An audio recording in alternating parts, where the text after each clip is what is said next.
So my name's Mark Yettica-Paulson. I come from the Bira, Gamilaroi and Bundjalung peoples here in Australia. And I am coming to you from the Quandamooka coast, which is on the eastern side of Australia. It is in the area that's on the lands of the Turrbal, Yagara and Quandamooka peoples, their lands and waters, in what's now known as Brisbane, Australia.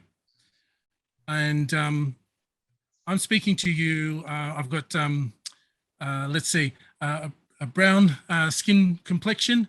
I'm wearing glasses. I've got grey, short curly hair, a grey goatee. I'm wearing a black t-shirt, and behind me is a diagram that has main colours in the background of brown, orange and light purple, and a number of circles on it that are joined together with white surroundings and black dotted tracks between those circles. And the circle colours are deep purple or dark purple, blue and red, as well as green and yellow. So yeah, just I'm coming to you as a person on the First Nations person in Australia. And I'm delighted to share with you a little bit about how this particular framework that I just described is called the Intercultural framework. And it helps us to do the things that Guy and Toad were talking about understanding our sense of culture, the culture we carry, and how it relates to the culture and the world around us. And in particular, how it helps us to navigate the interactions between cultures. But first, I want to begin with two important concepts. The first important concept is that we are all ancient peoples. We all have ancestors. We all have ancient stories that are from our peoples. And I say peoples with those inverted commas because however you describe your sense of community, belonging, and that community that's around you, that you say, yes, these are my peoples. And importantly, they also say that, yes, they are part of us as well. So you're not just naming some far away kind of people, say, oh, I belong to them, I'm with them. It's about you saying, no, these are my peoples, I belong to them, and they also accept me as part of them. But we all have ancestors that are part of our peoples, and our peoples have stories that go back to the beginning of everything. Some kind of ancient narrative or story that goes back to the beginning. And it's that human quest, that human desire to be able to answer, where is it we come from and how did we get here? And our peoples have those kinds of stories that inform us in the who we are now. And the who we will be is based on those stories that have carried through time. So that's the first key concept, the one that we are all ancient peoples and we all have ancestors. The second important concept I want to talk about that's important for us at the beginning, the second key concept is that we have all inherited the state of this world, environmentally, politically, socially, in all other kind of ways, in manners that you might think of in dimensions and aspects, but we have inherited this from the generations before us. And thus we are now custodians of it, and we will hand over that inheritance to the generations coming. Now, I know that in this kind of environment, in this kind of context, you would take that as granted. You would take that as, yes, we know that concept. We're very familiar with that. That's why we're doing what we're doing. But this is important because it helps us to really set those two concepts in relationship to one another and see ourselves in that generational pivot point. Because as First Peoples, as Native peoples, as First Nations philosophers, we understand the critical importance of being able to carry the generations that have been before us and the generations that will come after us. And this concept, this understanding, is vital to our maintenance of our sense of belonging, identity, and what is for us to be considered an honorable and authentic self is in this pivot of generations. We're not here just for ourselves. We're here for those who have come before us, and we are here for those who will come behind us. So I'm going to talk about how the intercultural framework helps in that type of navigation of cultures meeting one another, particularly when we have those two concepts running through in our almost like everyday existence. Now, for some cultures, these ideas about the ancient memory, the deep memory, the stories of the beginning, for some cultures, this is cultivated, this is kept close, this is maintained through ritual and ceremony and song, and this is something that we keep close to us. And we say, oh, the reason we do this thing here today is because of the way back past, the deep memory, the long memory, and that's why we're doing this. But for other cultures, they're like, oh, I know there's a story about that, but I just don't know what it is. I know there's some kind of narrative about it, there's some kind of story connected to it, but I'm just not sure what it is. And what this looks like in practice in everyday language, what this looks like is First Peoples are asked for, so what is your dreaming? What is your a story that is the kind of dreamtime story about this, or what is the story about that totem, or what is the story of that mountain? And so as First Peoples, we have to remember and recall the story about what happened way before there was text and time, and we have to call up that story and engage with that story and recall it, and now start to speak through English that story to the people who are interested in that. And then when I turn to my the person who's made that inquiry, and I say, okay, so can you tell me the story about why you have 7 days of the week? Where did that come from? And, you know, the complexion will drop, the eyes will go searching in that creative space to go, there's something about I'm not sure what the story is. That's just an example of how the 7 days of the week actually has an ancient memory to planetary gods in Greco-Roman, but that's for another conversation. That's not for this, not for today. But it's an illustration of how even our everyday mundane practices have an ancient memory. And so for our peoples, for First Nations peoples, that knowledge of being able to hold that and bring that forward is something that we've cultivated. But for other cultures, that may not be the case. And you might be in a situation where you're like, oh yes, we know our deep stories. We know our stories from the beginning. We've committed it to text, we wrote it down, or we've kept it in our artwork, or we've carved it. We've maintained those stories from the beginnings, where other cultures will say, yeah, we're not sure what that is. So the reason why this is important and significant for us is I'm going to walk through 3 of these circles on the diagram that's behind me.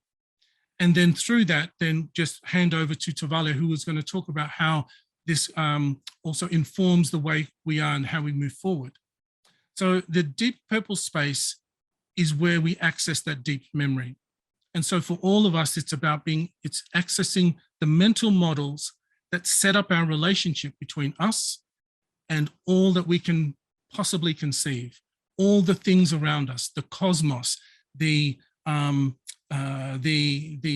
entire array of what some might call creation, others would call the ecosystem. It's like everything that I can see and believe and know around me, I am in relationship to that. And we form that in our deep, long memory.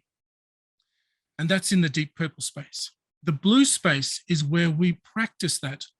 We practice that mental model, and it manifests itself into institutions, into rituals, into ongoing festivals. We annually go to this thing because it reminds us of what happened in the beginning, and we keep doing this because that's the way, that's who we are. And we form the methods and the manner in which we maintain our culture and our sense of belonging in blue space.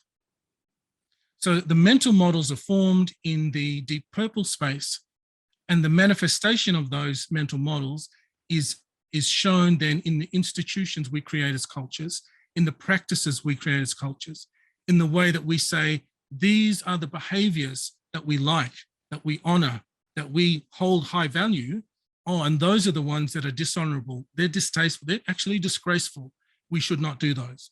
All of that is formed in the practices that are here in the blue space. Our mental models come from here. The practices of that are in the blue space. And then the red space is important because that's where we codify and we teach it. It's the way that we teach the methods. We say, this is how you do it. This is how you belong here. This is how you craft your honorable and authentic self through these things. Do this, don't do that. And here's how you do it. And so there's instruction, but there's also demonstration through the very way that we be, the how we do stuff, and the manner in which we approach it all starts to bring forth in this teaching space here in the red. Now, the intercultural framework helps us to understand how all of this relates to another culture on the other side. But that collaborative space that's in the middle is best informed when we have a knowledge of these other spaces, deep purple, blue, and red. And when we have got a way of understanding that our mindset has informed the methods that we use in our daily practices, then we start to see how relationship to everything has been formed. For example, First Nations people, Native peoples, in this deep purple memory, have a kinship and custodianship relationship with all that we see around us. All that we can possibly conceive has a kinship and custodial relationship. Now you contrast that with, say, how others may have different cultures where it's like, no, as a human being, I have a dominant relationship with plants, animals, and the natural world. And as a human being, I am above that and I have license. It is part of my belief system that I can dominate. I can have dominion over and subdue. For those of you who are familiar with sacred texts, that's a reference there to the Genesis story as a beginning story between where the key character, Adam, is given dominion and is allowed to subdue. And if that is the mental model, then the methods that deride from that, the methods that come from that, they speak to that culture showing itself as being able to manipulate, extract, to dominate, to take charge of, to change the natural world, and to set up what we believe to be a natural form of coexistence with humans here and everything else below. Now, I'm not suggesting that there's a fault, right or wrong with this, but you can hear my bias in the way I've explained it. That as a First Nations people, for us, yes, there is a distinction of our humanness, but it is only in existence as we pivot from the generations before us to the generations who will come after us. And I am here as a human being in this time to be a custodian and to have proper relationship and a kinship relationship with all that is around me.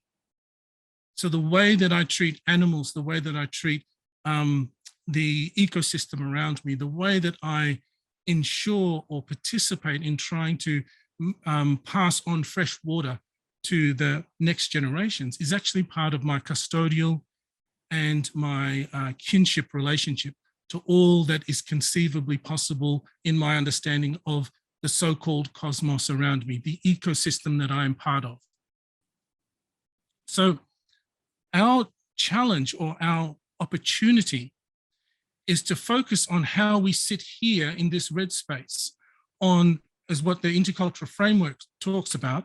This is the riverbank that leads to the riverbed in the middle, that collaborative space where we will look at how do I interact with other cultures? How do we form and create new systems, new knowledge, new ways of interacting with one another? The best way I can participate there is if I understand the path that has brought me to here, and understand that who we will be is actually formed in my collaboration with others and not through my domination of others. So I offer this as an opportunity for us to use as a narrative, use as a framework, use as a way of developing our understanding about approaching one another, not with a sense of testing who can dominate or who can overpower, but approaching one another with that sense of, if we don't collaborate now, then no matter what we inherited, if we don't collaborate now, then what we pass on will be catastrophic. And so it is up to us to see ourselves in this pivot point, not just as First Nations people, but each of us having all of these ancestors who had passed on to us here now in the early parts of the 21st century, for us to be able to say, this is how we shepherded and took our custodial responsibility to pass on to the generations to come. So I hope this has been helpful to try and get a sense of plotting out how mindset affects methodology, affects the way I teach, the way I approach collaboration with others. And I'd like to pass over now to Tovale for him to take you on the next part of this journey. Thank you very much.